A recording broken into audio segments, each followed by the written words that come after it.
أعوذ بالله من الشيطان الرجيم. بسم الله الرحمن الرحيم. يا أيها المزمل قم الليل إلا قليلا نصفه أو انقص منه قليلا أو زد عليه ورتل القرآن ترتيلا إنا سنلقي عليك قولا ثقيلا إن ناشئة الليل هي أشد وطئا وأقوم قيلا إن لك في النهار سبحا طويلا واذكر اسم ربك وتبتل إليه تبتيلا رب المشرق والمغرب لا إله إلا هو فاتخذه وكيلا واصبر على ما يقولون واهجرهم هجرا جميلا وذرني والمكذبين أولي النعمة ومهلهم قليلا إن لدينا أنكالا وجحيما وطعاما ذا غصة وعذابا أليما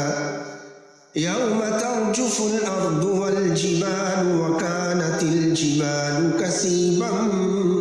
مهيلا فعصى فرعون الرسول فأخذناه أخذا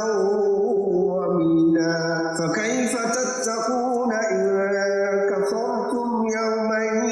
يجعل الولدان شيبا السماء منفطر به كان وعده مفعولا إن هذه تذكرة فمن شاء اتخذ إلى ربه سبيلا إن ربك يعلم أنك تقوم أدنى من ثلثي الليل ونصفه وثلثه وطائفة من الذين معك والله يقدر الليل والنهار علم أن لا تحصوه فتاب عليكم فاقرؤوا ما تيسر من القرآن علم أن سيكون منكم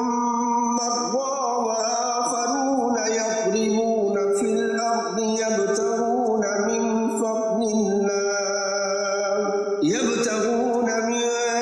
فضل الله وآخرون يقاتلون في سبيل الله فاقرؤوا ما تيسر منه وأقيموا الصلاة وآتوا الزكاة وأقرضوا الله قرضا حسنا وما تقدموا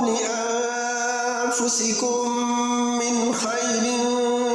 تجدوه عند الله هو خيرا وأعظم أجرا واستغفروا الله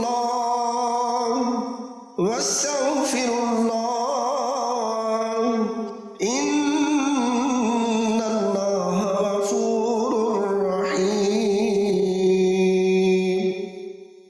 صدق الله العظيم.